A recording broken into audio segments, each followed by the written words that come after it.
Dear students, today's topic is solution, which is the second topic of your syllabus in the chemistry plus 2 second year science. I myself today will teach you solution. What is solution? Solution is a homogeneous mixture of solute and solvent or mixture of two or more components that will form the homogeneous mixture of two or more components is a solution.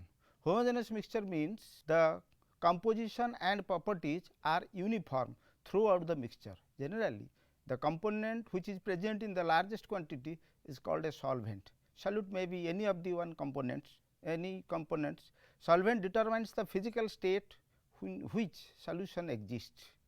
One or more components present in the solution other than solvent called solutes. But in today we will go to the binary solution. Binary solution means only one solute and solvent will there, that is it consisting of two components. So, depending on the state of the solvent we will decide what type of solution is this. Depending on the state of the solute and solvent, we have the 9 types of solution. Gaseous solutions in which gas is the solvent and solute is also gas, that is mixture of oxygen and nitrogen. Similarly, liquid solute gas solvent, that one example is chloroform mixed with nitrogen gas.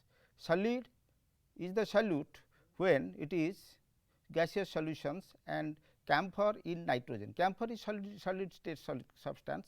Similarly, liquid solution gas in liquid, that is oxygen dissolved in water, that is dissolved oxygens.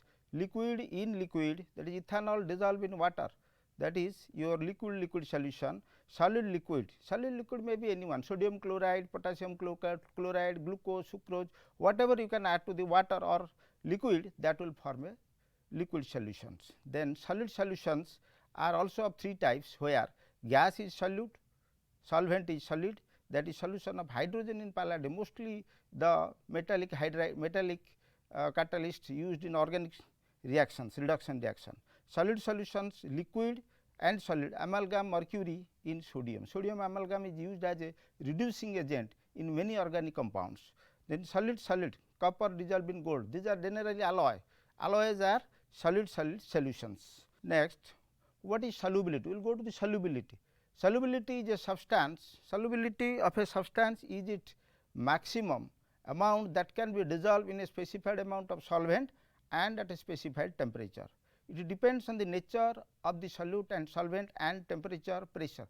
Solubility of a solid in the solution depends on 4 factors. One is temperature, pressure, nature of the solvent and nature of the solute. Every solid do not dissolve in a given liquid. It is observed that generally the polar solutes dissolves in polar solvent, non-polar solute dissolve in non-polar solvent. You can take the example of this is your sodium chloride. You will go to the sodium chloride. Sodium chloride is dissolved in water. Sodium chloride dissolved in water. This is solid dissolved in water, but naphthalene if you take, it is not soluble in water. This is insoluble, but naphthalene is soluble in benzene, in organic solvent.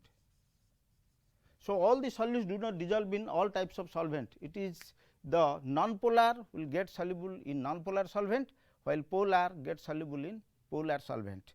The solubility of a solid depends on the intermolecular force of attraction between the two components. So, that is a pore verb, we call like dissolves like, that means polar will get dissolved in polar solvent, non-polar will get dissolved in non-polar solvent. The solution, we can now go to the saturated solution. What is saturated solution? Saturated solutions means no more solute can goes into solution, no more solute can goes into solution at a given temperature and pressure in a to form a saturated solution. Similarly, unsaturated, in which more amount of solute can get dissolved in a solvent at same temperature, that is called your unsaturated. There is another one is which is not mentioned in the slide, that is supersaturated. Supersaturated means more amount of solute is present in the solvent, that is more than the amount required to prepare a saturated solution. Now, what are the different factors that influence the solubility of a solid? The first comes, it is temperature. If the dissolution process, when sodium chloride is added to water, this is called dissolution. In the dissolution process, if it is an endothermic reaction, that is heat is absorbed, then the solubility increases with a rise in temperature. And if it is an exothermic reaction, then heat will be evolved. In that reaction, solubility will decrease with increase of temperature. Generally, pressure has no effect on the solubility of a solid in a solvent, because solids and liquids are highly incompressible. They cannot be compressed by application of pressure. That is solubility of a gas in liquid. Next, we will go to solubility of a gas in a liquid. Many gases dissolve in water. Oxygen dissolves only to a small extent in water, that form the dissolved oxygen, which is the reason why the aquatic life remain in water.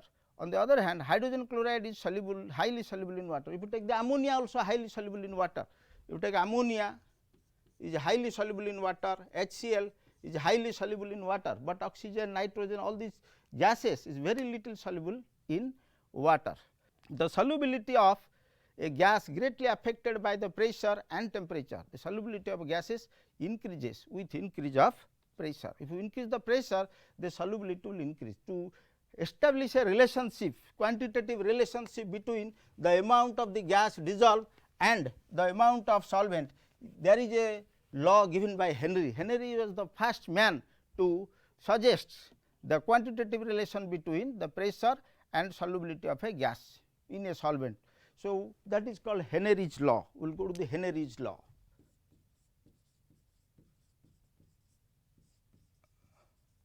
Henry's law. Henry's law states that the this is very important for the examination point of view. The law states that the partial pressure of a gas in vapor phase is proportional to the mole fraction of the gas in the solution. That is the partial pressure. Suppose you will dissolve, you take water on this, then add oxygen gas. What amount of gas will get dissolved on the solvent, that will be determined from the pressure. Pressure has a profound effect on the solubility of a gas in a liquid. Henry suggested that the partial pressure of the gas in vapor phase is directly proportional to the mole fraction of the solute. That is your P is equal to Kh into x. P is the partial pressure and x is the mole fraction of the solute, and K is called Henry constant. K is called Henry's constant. This law was given by Henry. According to him, the partial pressure of the gas in vapor phase is directly proportional to the mole fraction of the solute. The equation is written as P is equal to Kh and x. You can look into the graph. What is the relationship between partial pressure and mole fraction? If you plot a graph between partial pressure and mole fraction, then you will get a straight line passing through the origin. If you plot a graph that indicate that with increase in mole fraction, the partial pressure decrease. This is the graph. You take on this side pressure and this side mole fraction. So, you will get a straight line passing through the origin. You will get a straight line passing through the origin. Kh depends on the nature of the solute, amount of the solute present. Kh depends on the nature and the nature of the gas present. Different substances have got different Kh value. Higher the value of Kh at a given pressure, lower is the solubility of the gas, because P is equal to Kh into x. So, if you keep P constant, then Kh is inversely proportional to x. That means, if you increase the solute amount, then the Kh value will decrease. That is, higher value of Kh at a given pressure lower is the solubility of the gas in the liquid. For example, if you take in case of nitrogen and oxygen, the vapor pressure decreases or the Kh value increases with increase in temperature, indicating that the solubility of gases with decrease of temperature. This is why the aquatic life wants more comfortable in the cold water than in hot water, because the hot water the temperature is high. So, as the temperature increases, the KH, the solubility will decrease. Then there is a large number of application of the Henry's law. The first is while carbon dioxide dissolve in soft drinks and soda water, which you use always, you take soft drinks, that the bottle is sealed under high pressure. Why the bottle is under high pressure? As the pressure increases, the solubility of carbon dioxide increases in the cold drinks and in soda water. Scuba divers generally they take, if you will take the air, if you will take the air for respiration, then what will happen? The nitrogen present in the different gases, nitrogen, oxygen and other gases will get dissolved in water, dissolve. So, when the sea diver will go look to the bottom of the sea, all these gases will get dissolved in blood, and when he will go off, the blood all these gases will go out of the blood, but excepting nitrogen, which forms bubbles in the blood. As a result, the respiration problem will occur, that is called your bending. The disease is called bending. The bending will occur when the oxygen will not able to go away from the blood, the respiratory problem will arise, that is called bending. To avoid bending, the divers generally take helium up to 11%, then nitrogen, then oxygen 38%, something like that will be taken, and nitrogen is rest 72% or something. This is around 52%, I think, 52 point something.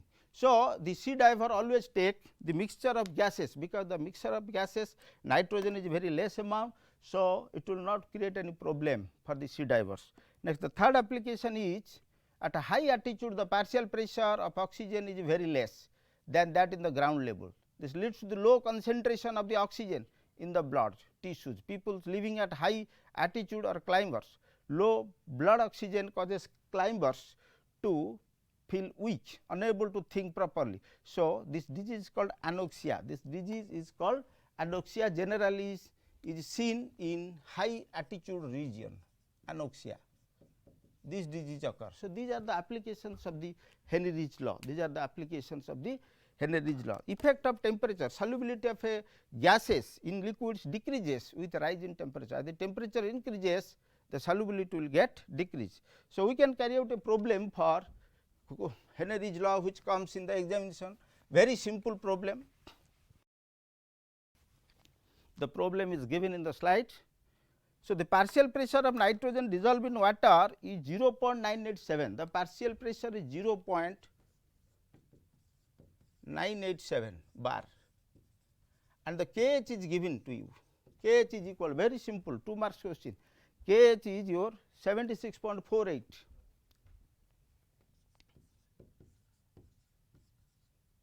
Then what will be the mole fraction? So, we have the formula P is equal to Kx, Kh into x. So, x will be equal to P by Kh, that will be 0.987 divided by, that is your 76.48. So, this will be the answer. This will be the answer. The mole fraction you can find out very easily by applying this equation. This is a very simple problem which will come in the examination as 2 mark question. Now, we will go to vapor pressure. What is vapor pressure? Vapor pressure is the kahaku kahante. What is vapor pressure? Vapor pressure is the pressure exerted by the vapors of the liquid over the liquid phase under equilibrium condition and a given temperature. Suppose you will take a liquid, and that will, the liquid molecule will get evaporate. Condensation will also occur. The condensation and vaporization will occur. A time will reach when the condensation become equal to the rate of vaporization. At that stage, the vapor exerts certain pressure. That pressure is called your vapor pressure. ताकू vapor pressure कहती. Vapor pressure ताकू कहा जाए. Factors those influence the vapor pressure is temperature. Number 1, temperature. As the temperature increases, the vapor pressure increases. It also depends on the nature of the solvent. Nature of the solvent also decides the amount of, as the temperature will increase, the vapor pressure of the solution liquid will increase. In pure liquid, the entire surface, so temperature and vapor. Now, we will go to when a non-volatile solute will be added to the solution, what will happen? If you add a non-volatile solute to a solvent, what will happen? If a non-volatile solute will be added to the solvent, the vapor pressure will decrease. Suppose this is the pure solvent and this is solution. Let it be water plus sodium chloride, and this one is only water. So, if you add some non-volatile solute to the water, the vapor pressure will decrease. Why it decreases? In case of pure solvent, the surface is occupied by water molecule only. So, they will evaporate easily. But here what happens, some of the space is occupied by the solute particle. Sodium chloride, sodium plus and chloride minus, they will occupy the surface area. As the surface area is less, number of molecules are present, so the vapor pressure will decrease, the number of water molecule will be very less. So, this is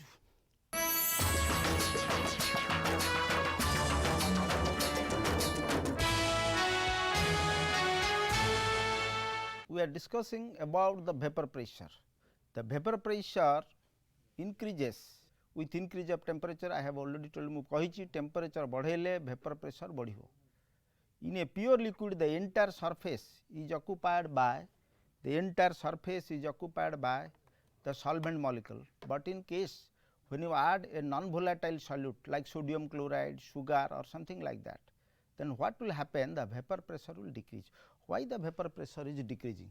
The vapor pressure is decreasing because some of the solute molecules will get present on the surface of the solvent. As a result, less number of solvent molecule will get evaporate. As less number of solvent molecule get evaporate, the vapor pressure will be less. To describe this one, Raoult gives a law, that is called Raoult's law. We will go for Raoult's law. What is Raoult's law? Raoult's law can be stated as the vapor pressure of a solvent in a solution is directly proportional to the mole fraction of the solvent. That is, whenever you add a non-volatile solute to the solvent, the vapor pressure decreases. The decrease in vapor pressure or the vapor pressure of the solvent in a solution is directly proportional to the mole fraction of the solvent. That is the Raoult's law. If P1 is the pressure exerted by vapor pressure, P1 is the vapor pressure of the solvent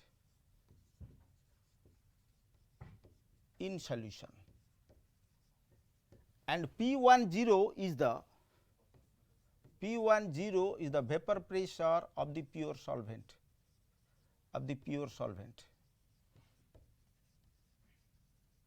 and if X2 is the mole fraction of the solvent,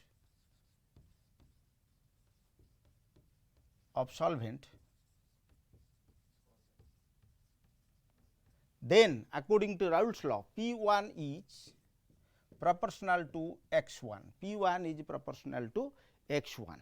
That is, or P1 is equal to P10 X1. This is your Raoult's law. This is the Raoult's law. Now, we will go to derive the Raoult's law. How the Raoult's law can be derived? Derivation of Raoult's law. Derivation of the Raoult's law. P1 is already from the according to Raoult's law, we have P1 is directly proportional to X1, that is mole fraction of the solvent.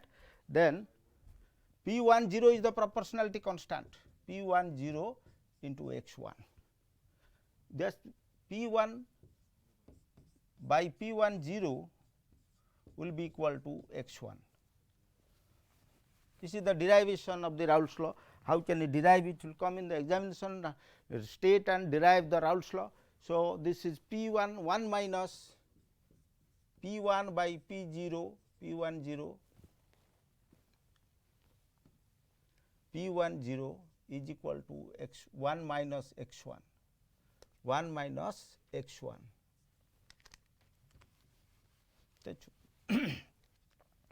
Or P10 minus P1 by P10 is equal to x1, 1 minus x1, that is equal to x2. x2 is the mole fraction of the solvent, x2 is the mole fraction of solute, mole fraction of solute. P10 minus P1 is the lowering in vapor pressure, and P10 minus P1 by P1, this one is called relative lowering in vapor pressure. This one is a relative lowering in vapor pressure. Now, the Raoult's law can also be stated in another way, that is, whenever a non-volatile solute is added to a solvent, the vapor pressure decreases.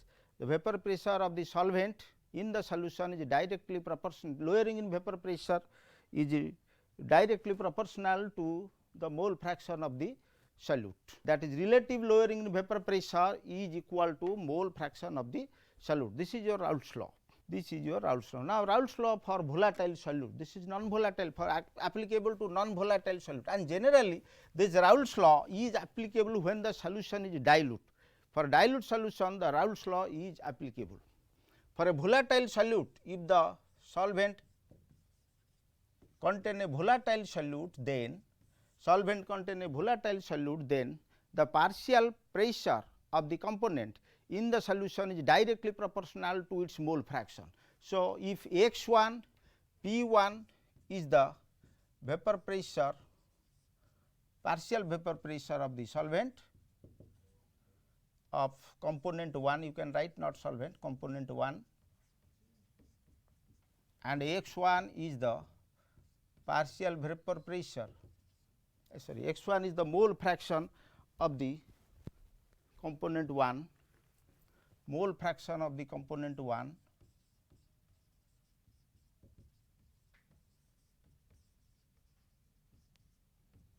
then P1 will be equal to P10 x1. Each component will have a vapor pressure that is equal to the vapor pressure of the solvent in the pure state into mole fraction. So, if there will be another component, P2 will be equal to P20 x2. So, this is your Raoult's law for a volatile solute. This is Raoult's law. For in the examination, you have to write, you have to see what type of solute is given, whether it is non-volatile or it is volatile. If it is volatile, you will write this one, P1 is equal to P10 x1, P2 is equal to P20 x2. If it is a non-volatile solute, then you will write that equation which we have earlier derived. जोटा आगुरी हम derivation करथिलु सेटा को तमे लिखिबो. Some probable questions on this portion is very simple. Give an example of solid solution in which the solute is a gas. I have given you all the types of solutions example. State and explain Henry's law, some simple numerical will be there which I have discussed. Then state Raoult's law and derive the Raoult's law. Then vapor pressure, what is the vapor pressure and what are the different factors that influence vapor pressure. Now, we will go to liquid solution. In liquid solution,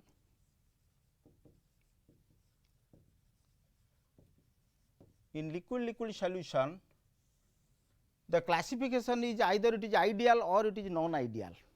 Either it is ideal solution or it is non-ideal solution. Liquid solution, you take ethanol and methanol, benzene and toluene. You can add benzene and toluene, that will constitute benzene and toluene. Benzene and toluene will constitute a liquid solution. Similarly, you can have the ethanol and water, that is liquid. These are all liquid solutions. The liquid solutions are classified into two types. One is ideal solution, the other is non-ideal solution. What is ideal solution? The solution in which obeys the Raoult's law, the solution which obeys the Raoult's law over all range of concentration, which depends, that is ideal solution, the solution which obeys the Raoult's law, which obeys the Raoult's law all range of concentration, all range of concentration. If the solution obeys Raoult's law, then we will call it ideal solution. In ideal solution, we will have some will have another two condition to become ideal, that is the delta H mix. Delta H mix is equal to 0 and the delta V mix is equal to 0. That is, on mixing there will be no enthalpy change. When we are adding ethanol and water, there will be no change in enthalpy, then it will be an ideal solution. Similarly, there will be no change in volume. If you take 1 liter of water and 1 liter of ethanol, that must be 2 liter. If that will be 2 liter, then the change in volume is equal to 0. So, for an ideal solution, it must obey the Raoult's law at under all condition. It must have delta H mixing, that the enthalpy of mixing is equal to 0. That is, there will be no change in the enthalpy. So, the enthalpy change habani, volume change habani, and the Raoult's law ko sabu bele manuthubo, taku kuha jibo kono, that will be called the ideal solution. You can give the example of ideal solution. I have already told you benzene plus toluene or ethanol plus methanol. This is ideal solution.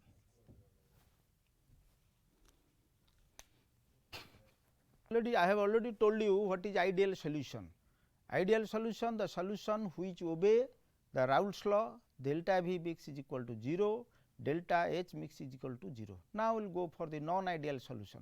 Non-ideal solution are those solutions which the non-ideal solutions are those solutions which do not obey the non-ideal solution. The solution which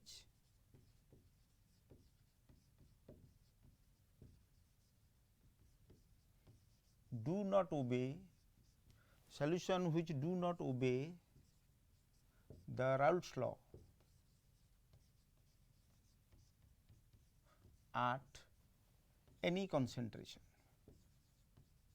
It does not obey the Raoult's law. The non-ideal solution does not obey the Raoult's law, and also it does not, the enthalpy change on mixing is not equal to 0, delta V mix, that is volume change will be there. In a non-ideal solution, there is volume change, there is enthalpy change, and it do not obey the Raoult's law at any concentration, that is non-ideal solution. We can give the non-ideal example of non-ideal solution is cyclohexane and acetone. Cyclohexane and acetone, chloroform and acetone. Chloroform and acetone, that is the non-ideal solution do not obey the Raoult's law, delta H mixing is equal to 0, that is when the two liquids are mixed, the enthalpy change will occur, and delta mix V is also not equal to 0, that is delta V, that is the volume change will occur. You can take the example of cyclohexane plus acetone and chloroform and acetone. Another thing is the azeotropic mixture. In liquid solution, we will come across azeotropic mixture.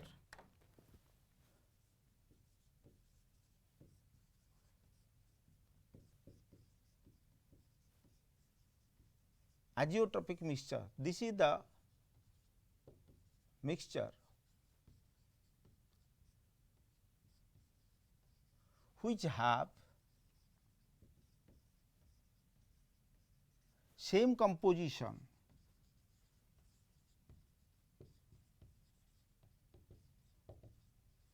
in liquid phase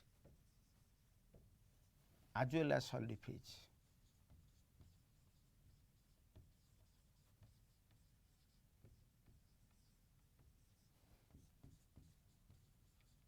And it has a constant boiling point.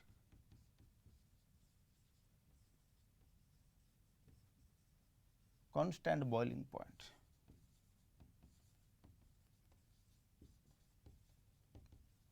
and cannot be separated.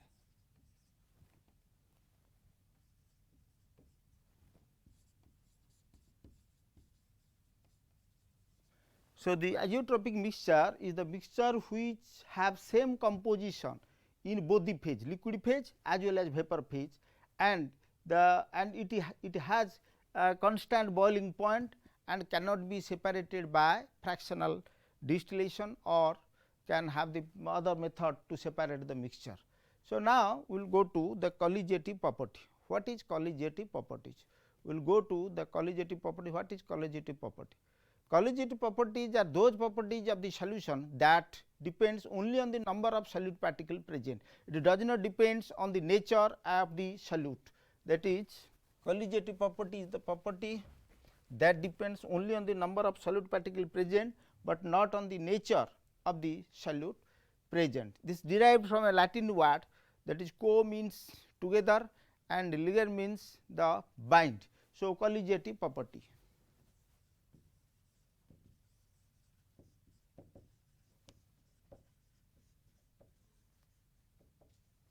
We can have 4 different colligative properties which we will discuss. Number 1 is relative lowering in vapor pressure.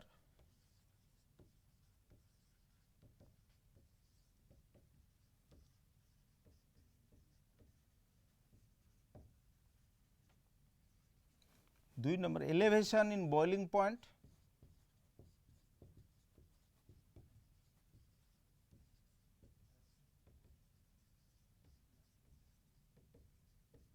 Depression in freezing point.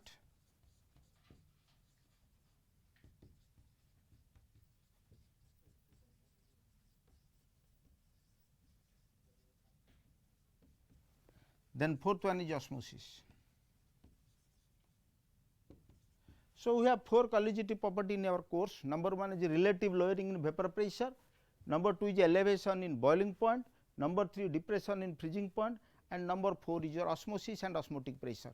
These colligative properties does not depends on the nature of the solute, it depends only on the number of solute particles present in the solution. First we will go to the first number, that is number 1, relative lowering in vapor pressure.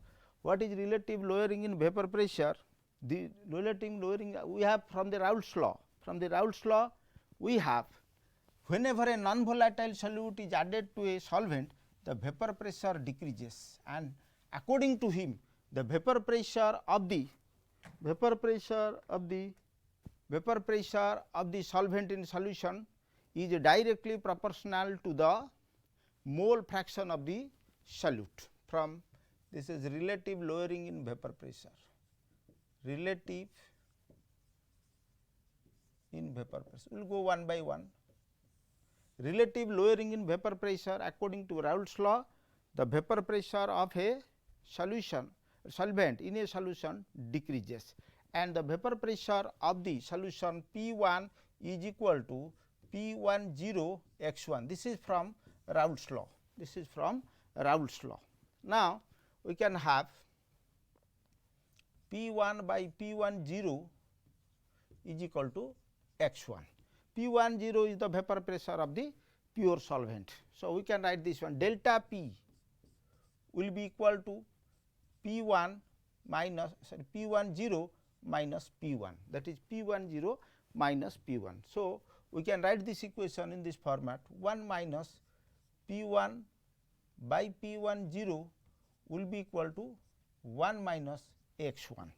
So, the one we have subtracted it from 1, because the mole fraction of 2 components is equal to 1, that is why we have extracted. So, this P10 minus P1 divided by P10 is equal to x2. x2 is the mole fraction of the solute, x2 is the mole fraction of the solute. Now, P10 minus P1, this term P10 minus P1 is the lowering in vapor pressure. P10 minus P1 is called lowering in vapor pressure, while P10 minus P1 divided by P10, the left side of the equation is called relative lowering in vapor pressure.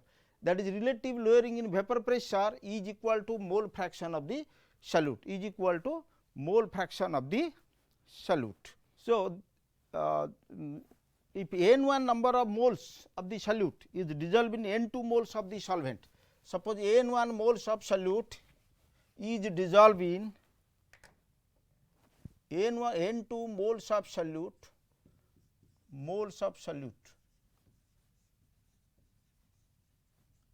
dissolved in n1 moles of solvent, then we have P10 minus P1 divided by P10 is equal to x2, that will be equal to n2 divided by n1 plus n2.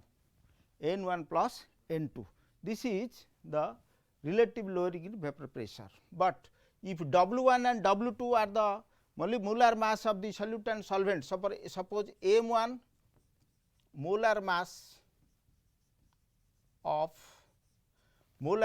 solvent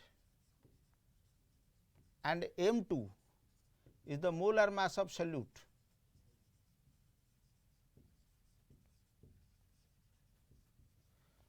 Molar mass of solute. W1 is the mass of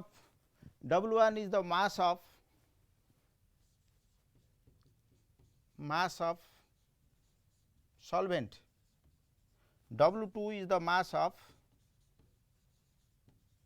solute. Then we can write this equation in another form.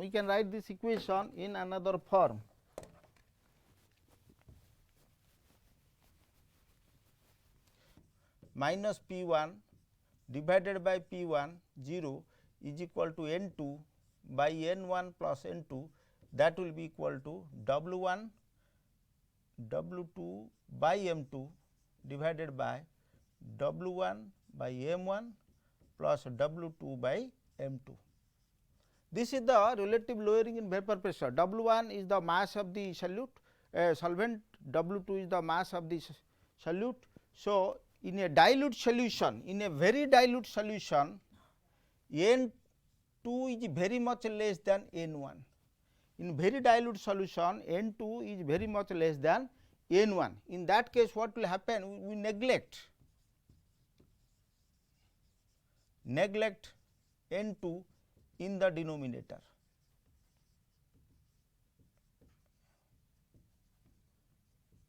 If I will neglect this one, then P10 minus P1 divided by P10 will be equal to W2 by M2 divided by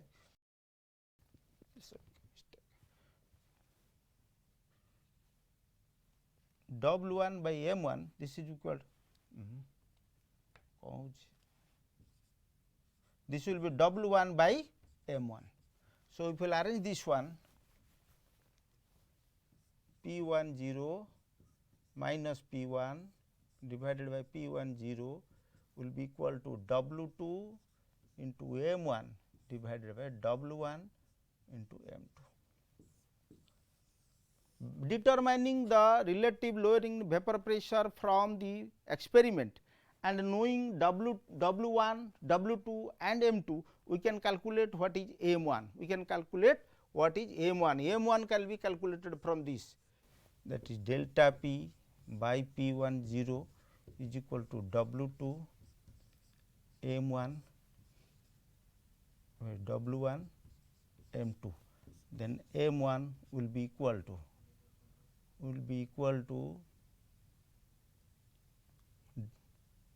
W2 W1 into M2 delta P divided by P10 into W2, or M2 will be equal to M1 into P10 into W2 divided by W1 into delta P. By knowing this one, you can calculate M2, the mass of the solute. We can calculate the mass of the solute from this expression. You can calculate the mass of the solute. If you know the delta P, that is change in lowering in vapor pressure, W1 is the mass of the solvent, M1 is the mass of the molecular mass of the solvent, P10 is the vapor pressure in the pure state, W2 is the mass of the solvent. If you know all these things, you can calculate what is the molecular mass of the solute. The molecular mass of the solute can be calculated from this. The relative lowering in vapor pressure is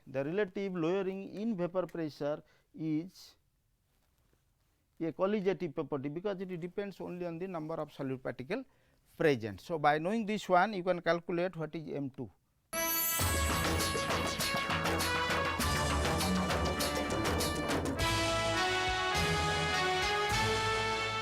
The relative lowering in vapor pressure, how to use the determine the molecular mass of the solute. We have the W1 mass of the solvent, M1 molar mass of the solvent, W2 mass of solute, molar mass of solute, M2.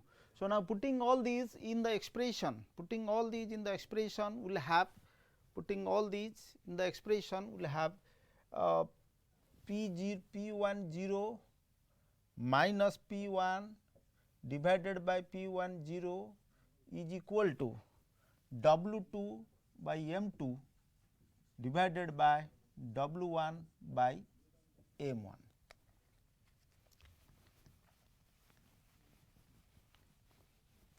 If I will put P1 minus P10 minus P1 as a delta P, P10 minus P1 is a delta P, that is lowering in vapor pressure, and P10 will be equal to W2 by W1 into M2. This will be the expression. So, from this M2 will be equal to W2 M1 into P10 divided by W2 into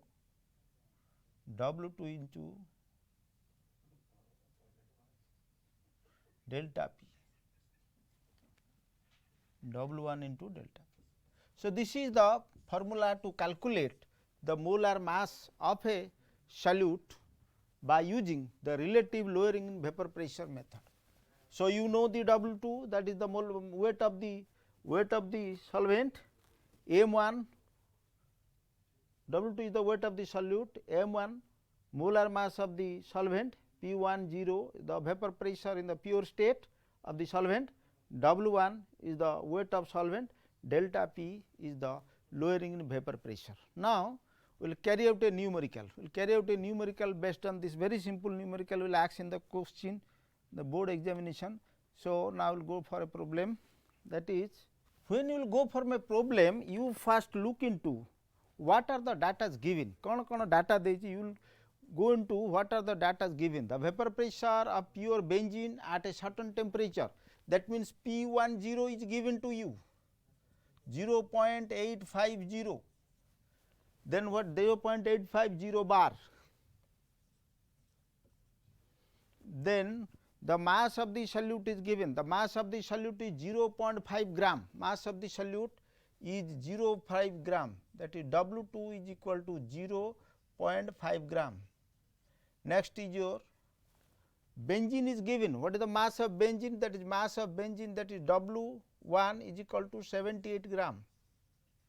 Then molar mass of benzene, then it is, this is 39 is given, the data is 39, W1 is 39 and M1 is molar mass of benzene,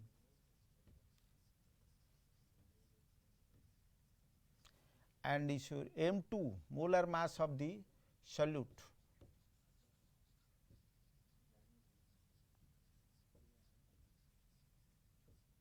The vapor pressure changes to P1 is equal to 0.845.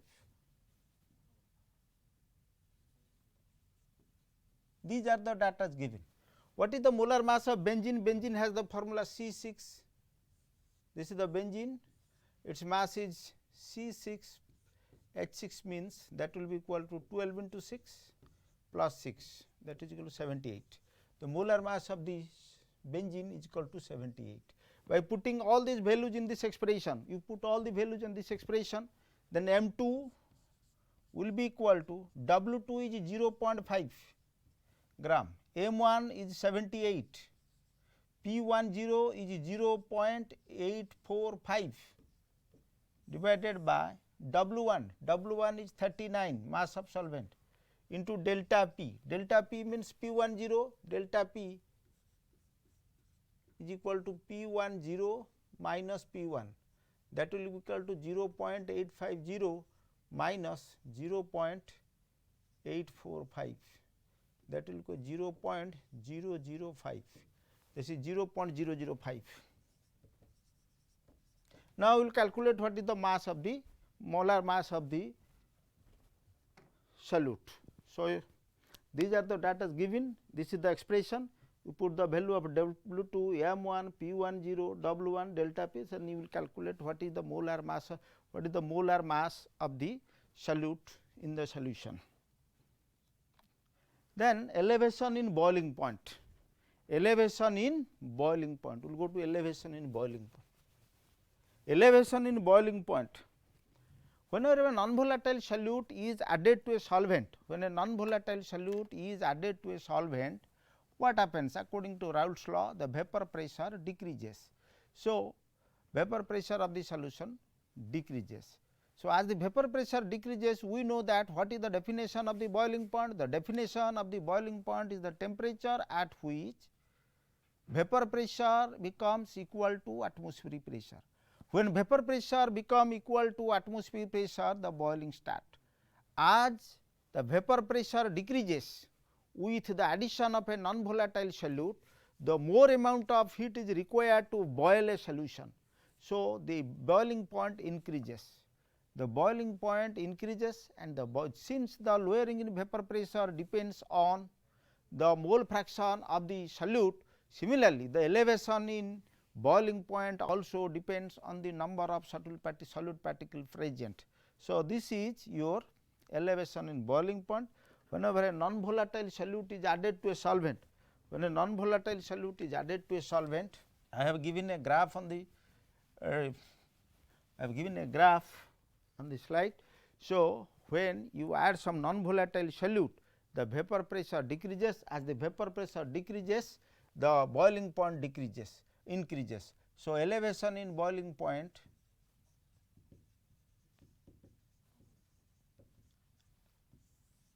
if Tb 0 is the boiling point of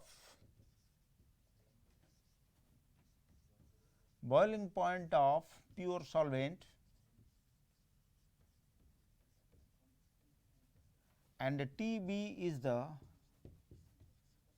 boiling point of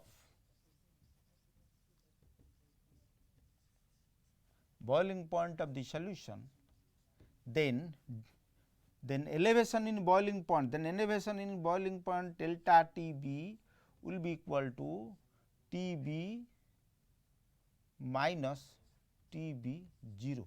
This elevation in boiling point delta Tb is directly proportional to the mole fraction of the solute, is directly proportional to the mole fraction of the solute or to the molar concentration. This delta B is directly proportional to delta Tb is directly proportional to the molality of the solution, that directly proportional to the molality of the solution, or delta Tb will be equal to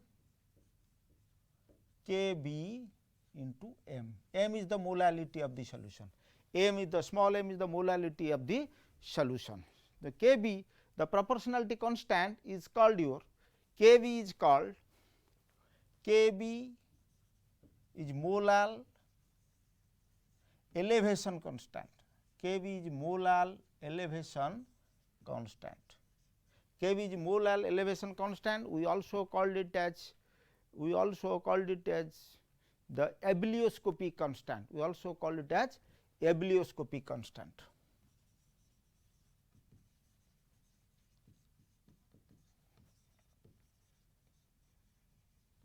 if you know the molar mass, if you know the boiling point elevation, then you can also calculate what is the molar mass of the solute. The unit of kV is Kelvin into kg per mole, unit of kV, unit is Kelvin kg mole inverse.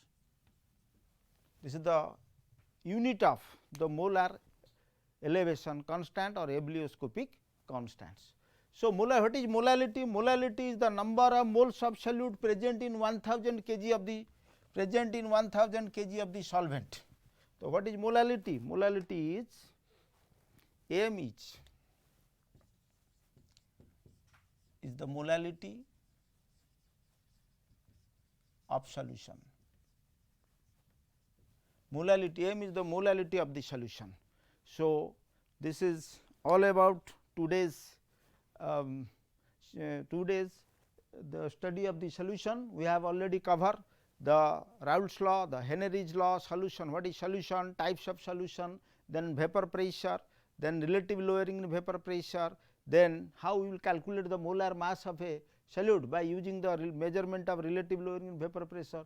Now, we are the KV that is your elevation in boiling point, the elevation in boiling point. Then on the coming class we will go to how to calculate the molar mass of from the elevation in boiling point. Thank you, students.